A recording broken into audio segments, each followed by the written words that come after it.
A paz do Senhor. Amém. Vamos se assentar, por gentileza.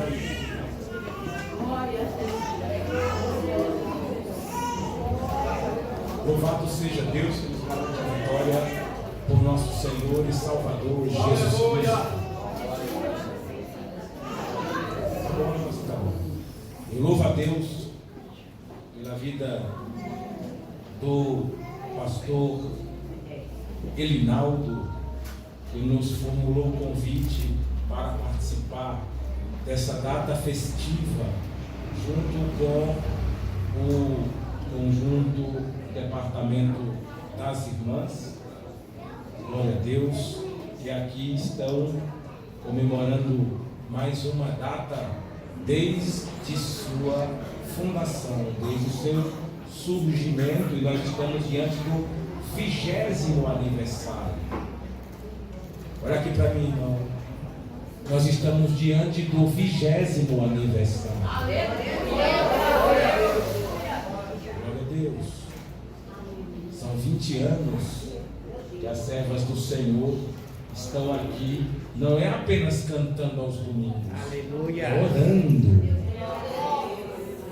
Não apenas elas, mas também vocês que estão em suas respectivas igrejas que correspondem ao setor de Campo Limpo. E falando a nível de setor, quero louvar a Deus pela vida do pastor Paulo, que aqui representa o pastor setorial, irmãos, e que também concorda que possamos ministrar a palavra de Deus nessa noite. Quero agradecer à igreja pela saudação calorosa com a qual somos recebidos em vosso meio. O pastor Elinaldo, irmãos, me formulou o convite no mês de janeiro. O homem precavido vale por 10. Eu louvei a Deus, até falei com ele assim, pastor, não está cedo não, a gente tratar desse assunto, está não, para chegar até é tarde. E de lá para cá ele vem me monitorando, viu? Monitorando até a data de hoje. Tornou-se um amigo, viu, meus irmãos? Permitam-me aqui também falar sobre essa questão que hoje estamos vivendo. Eu não aprendi assim.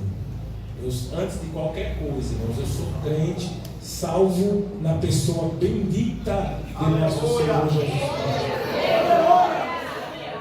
Mas hoje existe um ciclo vicioso. Tem os estrelas, né? Isso mesmo, eles querem chegar 8 horas para a igreja ver que eles chegaram. Olha, bicho besta, quem chegou aqui primeiro foi Jesus. Chegou atrasado. Eu não sei onde essa turma vai parar. Porque se eles estiverem dependendo de tietagem, de crente assembleiano raiz, a decepção será grande. Porque assembleiano raiz vive todo dia, dorme e acorda dizendo Maranata. Quem levanta, quem cai para nós, irmão querido, é indiferente. Oxalá que todos estejam em pé. Mas existe hoje, vocês sabem que existe. Quando eu vi no WhatsApp a programação e o horário, está dizendo o culto vai iniciar a tal hora. Eu já estava aqui, eu cheguei aqui a dizer que estava com irmão e algumas irmãs orando, eu fui orar também. Amém? Eu não estou falando isso aqui para receber aplauso de vocês, não. Eu sou assim e acabou. Portanto, eu louvo a Deus por esse reconhecimento, viu, pastor? É triste ter que fazer esse reconhecimento. Ele só existe porque existe a exceção à regra. E a exceção à regra é nociva, é idiotizante e não chega a ser imbecil. Quem está aqui diz eu estou. Você não é imbecil não, irmão. Quem age daquela forma. Quem está aqui diz eu estou. Essa é a King James de 1611, viu? É a Bíblia mais vendida no Brasil. Essa daqui é a Slim, irmãos queridos. E ela tem a letra pequena. É para quem tem a visão além do alcance. Essa daqui tem o Antigo e Novo Testamento.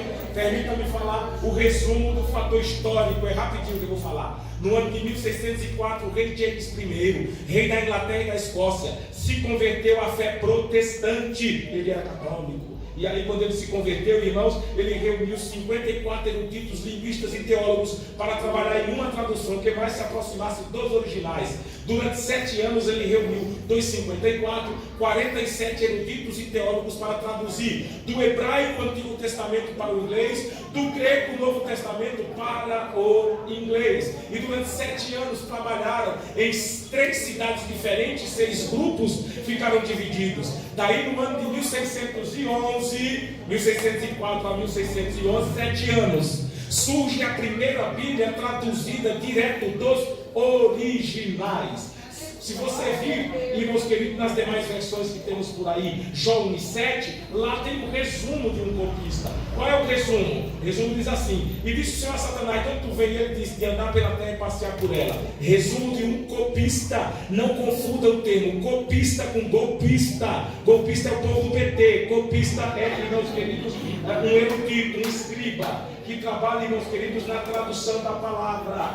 E aí o que acontece? Surge essa Bíblia. E no original hebraico o termo diz o seguinte: e disse o Senhor a Satanás, de onde tu vens? E Satanás respondeu ao Senhor de forma obrigatória e disse: de ir e de vir sobre a terra e de nela andar para cima e para baixo. É assim que diz o texto original. Em Lucas 1:37, as demais versões diz o seguinte: porque para Deus não há impossível. Mas no original grego o texto diz, como está na King James traduzida, o texto diz: porque com Deus nada será impossível. Irmãos, do ponto de vista gramatical, para é um termo abrangente que dá direito à competitividade. Eu afirmo que para Deus não há impossível, mas o kardecista diz que para o Espiritismo não há impossível. Mas como está na King James, nós temos o termo na gramática da seguinte forma, irmãos: porque com Deus, com é específico e absoluto, só com Deus. Mas fica melhor ainda quando o termo diz assim: nada será. Será para o futuro. Por que nada será impossível? Porque ontem não houve impossível para Deus, porque hoje não há impossível para Deus, e se amanhã tiver algo impossível para Deus não será impossível.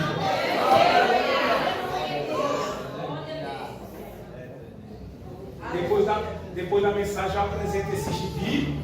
Olha o tamanho do gibi. E esse livro aqui, tá? Vamos para a Bíblia. 1 Samuel capítulo 1. Nessa mensagem eu vou andar paralelo ao tema, tá, irmãos? Paralelo ao tema. 1 Samuel capítulo 1. Glória a Deus. Enquanto você procura, eu esqueci de dizer que eu tenho essa bonequinha pequena, mas eu tenho também a ultra gigante, ó. Essa aqui é a ultra gigante. Dá para ler com miopia, estigmatismo, dá para ler com óculos embaçado, dá para ler.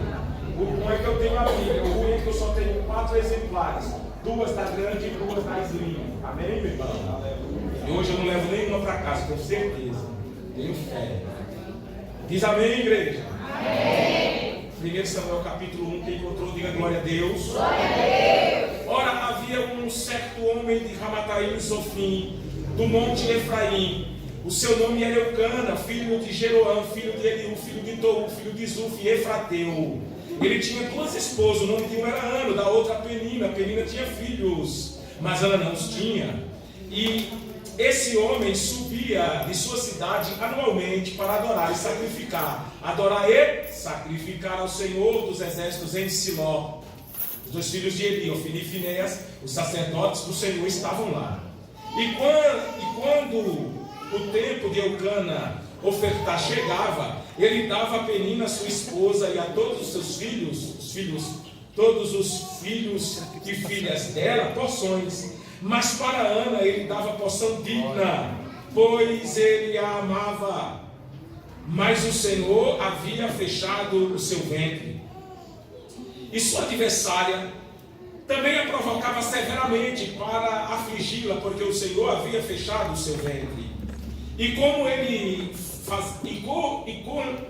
ele assim fazia ano a ano, quando ela subia à casa do Senhor, deste modo ela a provocava. Por isso ela chorava e não comia. Então disse Eucana, seu marido, a Ana: por que choras? E por que não comes? E por que teu coração está triste? Não te sou melhor do que 10 filhos? Assim Ana se levantou, depois que eles haverem comido em Siló, e depois de eles haverem bebido. Ora, Eli, o sacerdote, assentou-se junto de uma coluna do templo do Senhor.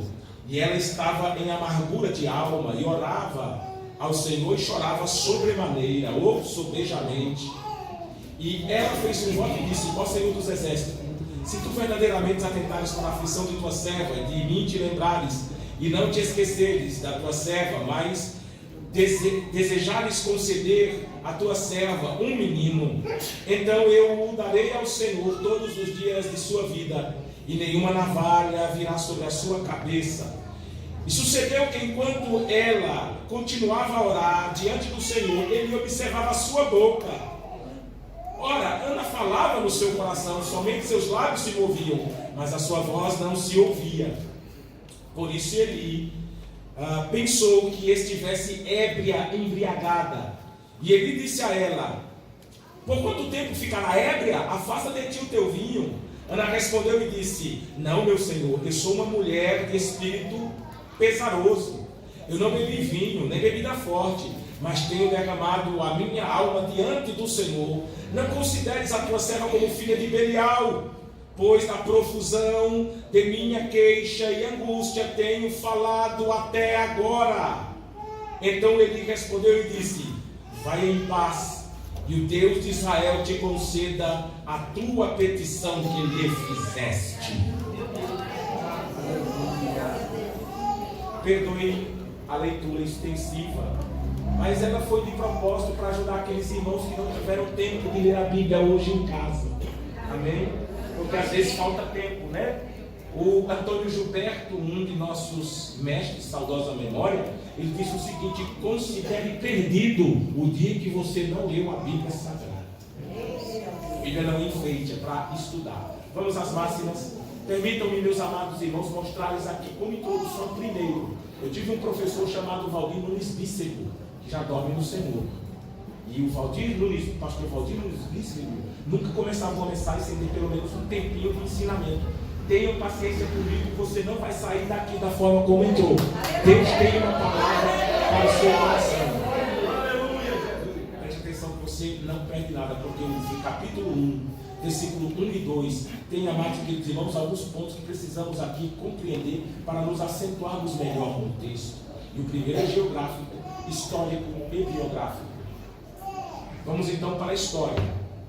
Quando o povo de Israel sai do Egito e acampa diante do Mar Vermelho, o Mar dos Juncos, Deus deu uma ordem: diga ao povo que marche. O povo marchou, pés enxutos. Segunda ordem: acampem no Sinai. Acampem no pé do monte, em Horebe, no Sinai. Deus deu ali os 10 mandamentos e as leis adicionais da Constituição judaica, que são, irmãos queridos, no montante de 613 mandamentos, entre os positivos e os proibitivos. Terceira ordem que Deus deu a Moisés: construa um tabernáculo com esses tabernáculos, todos os seus utensílios. Construa um tabernáculo, os utensílios para o tabernáculo e as leis que eram de restrição e de permissão. Restrição e permissão. Permissão do sacerdote, restrição ao povo. Permissão ao sacerdote, restrição ao sacerdote, restrição máxima ao povo. Estou só aqui resumindo. Qual foi a quarta ordem depois da construção do tabernáculo? Que eles acampassem ali em Cades Barnea. Detalhe: tem crente que pensa que o povo hebreu ficou 40 anos, irmãos queridos, zigue-zagueando no deserto. Pela ordem foi assim: 2 anos eles ficaram indo e voltando, dando volta no deserto. 38 anos eles ficaram acampados em Cades Barnea, porque lá havia um oásis. Amém, meu amado? São 40 anos no deserto, 2 anos peregrinando, 38 anos acampado. Qual foi a ordem? Acampem ali, e durou 38 anos. Quando eles saíram sob agora a orientação de Josué, A outra ordem que Deus deu foi para que eles acampassem em Gilgal. Gilgal, em hebraico, significa remover, porque ali foram circuncidados todos os homens que não foram circuncidados durante o período do deserto. Mas em Gilgal, que significa remover, eles ficaram 7 anos ali. Sim, senhores, porque ali era a base, irmãos queridos, de Josué para a conquista da terra de Canaã. Ali era a base, e durante 7 anos eles tomaram Canaã. Durou quantos anos? 7 anos para tomar Canaã. E quando eles tomaram Canaã, fixaram aquele tabernáculo em Siló. Repita, Siló. Está retorno aqui, querido, me ajuda. Siló, irmãos queridos, é o centro do país de Israel naquela época. Em Siló estava a tribo de Efraim. Efraim por quê? Porque Josué vem da tribo de Efraim. E na tribo de Efraim temos um conquistador. Então o tabernáculo foi fixado em Siló, que estava no centro do país. Por favor, nunca mais pense que Jerusalém é o centro de Israel. Muito pelo contrário, Jerusalém está no extremo sul do país de Israel. O país de Israel nessa ocasião tinha a tribo de Efraim ao centro, e no centro da tribo estava a cidade de Siló. Quem está aqui diz glória a Deus. E a Bíblia agora chama de templo. Por quê? Porque ele já não é mais móvel, agora ele foi fixado. Permitam-me. Então foram 2 anos esse templo móvel, irmãos queridos, peregrinando no deserto. Foram 38 fixados em Cades Barneia. Foram 7 anos fixados em Gilgal. E foram 460 anos fixados em Siló. Levanta a mão e dê glória a Deus. Vá por mim que você passa aqui, irmão. Juntando tudo, irmãos queridos, teremos aí um montante de 47 com 460 dá quanto, irmão? Faz uma conta aí. Quanto? 507 anos foi o tempo do tabernáculo construído por Moisés. Vamos às máximas. Aí o texto diz que tinha um homem lá, irmãos queridos, em Ramataim Sofim. Em hebraico, Ramá significa altura ou altitude no singular. Ramot significa, irmãos queridos, um termo no plural, alturas ou altitudes. Sim, Ramataim Sofim, irmãos queridos, porque essa região onde estava Eucana era uma região de 2 montanhas paralelas que olham. Ramataim Sofim em hebraico significa paralelas que olham.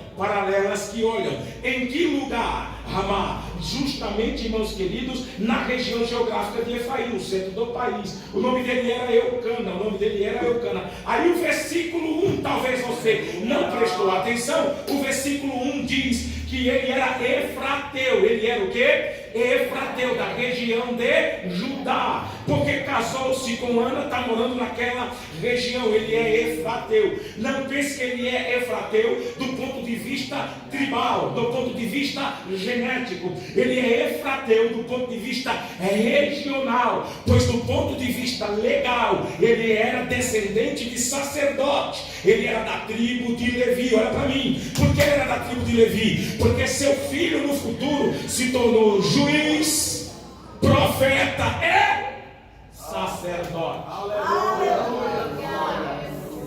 Ele não poderia, Samuel não poderia ser sacerdote se não fosse filho de um sacerdote. O que nós entendemos? Entendemos então que ele é da tribo de Efraim, glória a Deus, da tribo de Levi, mas do ponto de vista regional era Efrateu. Aí o texto diz, agora vem para a parte pesada. O texto diz que ele tinha 2 esposas. Poligamia. Não se esqueça, nós estamos em uma cultura que não é a nossa. Essa cultura não é a nossa. Naquela cultura e naquela... Deixa eu vir também. É isso mesmo, levanta a mão e dá glória a Deus. Não, levanta a mão e adora a Deus, irmão. Ele tinha 2 esposas. 24 de Deuteronômio tem que ser linkado com o 28 do Gênesis no judaísmo. O texto de Deuteronômio 24, 1, 2, 3 e 4 diz que o homem poderia, naquela época, repudiar sua esposa se encontrasse nela alguma coisa que lhe desagradasse. Seja nela ou no que ela fizesse. Eita, até ruim para a mulher, para a cultura. Fosse nela ou como ela se comportasse, ele poderia fazer uma carta de divórcio. Mas, irmãos queridos, tem uma lei que os judeus atribuem, irmãos queridos, como obrigatória. É a lei do crescei, multiplicai, enchei a terra. Eu estudei no Centro de Cultura Israelense de São Paulo, Cultura e História Judaica. Fiz intercâmbio em Israel no ano de 2015 e 2016, por causa desses cursos. Vamos linkar. Eu também não entendia, mas o meu professor, o Dr. Gabriel Steinberg, judeu, minha professora Morá, porque Moré é professor em hebraico, Morá, professora. A minha professora, irmãos queridos, Cecília Ben Davi, me explicaram que Deuteronômio tem que ser linkado com Gênesis 28. É obrigatório crescer e multiplicar. É obrigatório. E que o judeu espera 10 anos para que a esposa gere um filho. Ele pode amá-la, ele pode gostar dela, mas ele precisa gerar um filho. Tem que ter filho. E quanto mais filho lá, melhor é. Aqui também as irmãs choram quando tem só 3 filhos. A vontade das irmãs é ter 1, 2, 3, 4, 5, 6, 7, 8, 9, 10. Normal. E quando vem trigêmeo e uma leva, no outra e uma maravilha. É ou não é? Ó, todo mundo contente, chama de graça.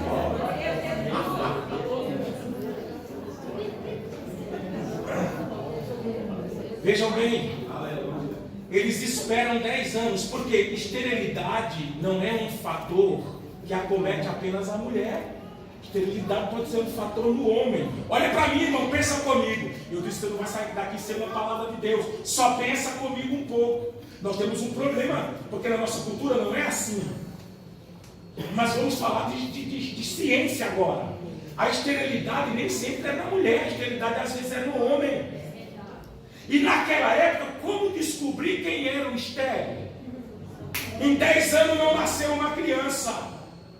Mas ele não podia despedir a mulher até casar com a segunda. Porque a segunda esposa seria a prova dos 9. Se ele continuasse casado por mais 10 anos e essa mulher não desse filho, ele não poderia, irmãos queridos, casar com ninguém. E as 2 mulheres poderiam largar dele, casar com outro, porque tem que cumprir a lei de gerar filho. Aleluia, Jesus. O que acontece? Acontece que Ana, e agora eu vou começar a pregar. Olha para mim, dá glória a Deus. Mas antes disso, repita comigo. Naquela época, repete com vontade, irmão. Não vou jogar água na sua chapinha, na escolha definitiva. Eu jogo, viu? Tem 3 que não deixam jogar aqui, olha. Tem 3 que não deixam não. Repete comigo. Naquela época, para aquela cultura, era assim. Na minha época, na minha cultura, não é assim. Levanta a mão e adore a Deus.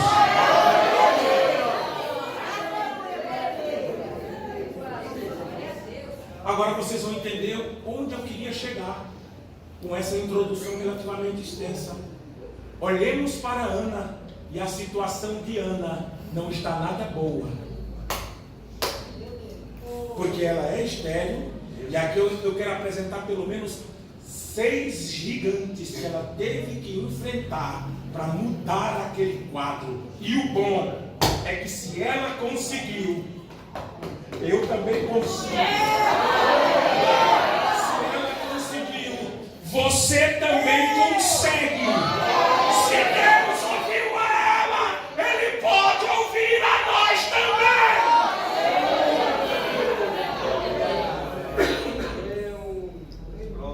Glória a Deus. Meus irmãos, o passado é ponto pacífico na história de qualquer indivíduo. O presente é inevitável, não dá para parar o tempo. E qual é o radical de que o presente é inevitável? O radicalismo é que eu não paro o tempo e não evito o estado. Se hoje no presente for dia de alegria, eu vou dar gargalhada. Se for dia de choro, eu vou chorar. Esse, irmãos queridos, é o drama do presente. É polarizado o tempo todo. É dia de alegria, o irmão sorri. É dia de tristeza, vai ter que chorar. Não dá para parar o tempo, pois o presente ele é inevitável, polarizado, aleluia, radical. E o futuro? O futuro é preocupante. Porque nós vivemos hoje, glória a Deus, com expectativa de amanhã. O futuro é preocupante. O futuro é preocupante. O futuro é preocupante. Mas eu estou aqui diante de Deus e de uma igreja. Glórias a Deus. Eu venho aqui te dizer que teu futuro está na mão de Deus. O futuro da tua casa está na mão de Deus. O futuro da tua família está na mão de Deus. Louvado seja o nome do Senhor. Nem quero saber como é que está o teu presente, nem como foi que você entrou no culto nessa noite. Mas de uma coisa eu quero te dizer: teu futuro está na mão de Deus. Levanta a tua cabeça.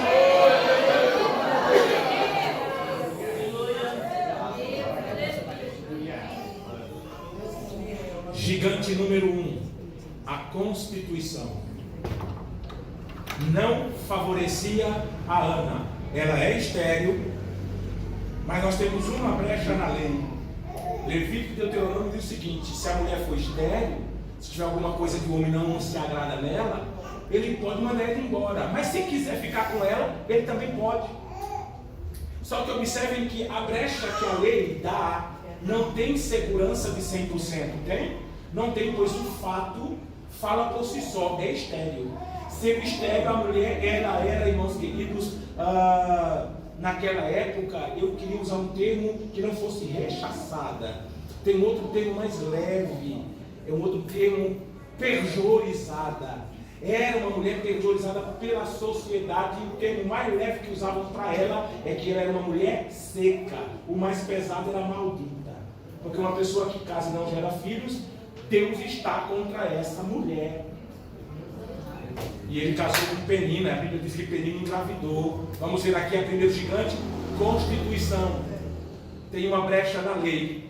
O texto diz que Eucana dava porção do sacrifício aos seus filhos e filhas e a Penina. Mas a Ana ele dava porção dobrada. Sua versão diz dobrada. A minha diz porção digna. Por quê? Porque aqui tem um fator cultural no judaísmo chamado embuste. Repita: embuste. Isso, com vontade eu vou jogar água. O que era o embuste? O embuste era a maneira romântica que o homem tratava a esposa na época, sem precisar dizer com palavras o que estava fazendo. Ele a tratava com dignidade, dando a ela 2 vezes mais daquilo que ele desejava, para que ela percebesse que o amor dele por ela, irmãos queridos, ia além de homem e mulher. Era como se estivesse tratando ela igual uma irmã, só que ele não falava. Por exemplo, se ele tinha que dar uma bolsa Louis Vuitton, ele dava 2 hoje. Se ele tinha que dar para ela um cartão de crédito, ele dava de crédito e de débito na mão dela. Se ele tinha que dar para ela, vou continuar falando. Viu?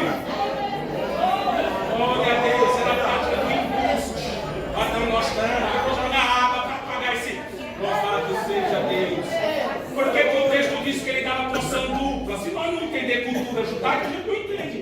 Ele dava porções a Penina, a seus filhos e filhas, mas a Ana ele dava porção dobrada, porque ele a amava. Ou seja, olhemos para Eucana como um bom marido. Ele mesmo sabia que ele poderia mandar a Ana embora, mas ele não fez porque ele a amava. Só que o amor de Eucana não neutralizava a Constituição. É forte. Aleluia. Aleluia. Glória a Deus. Não neutralizava.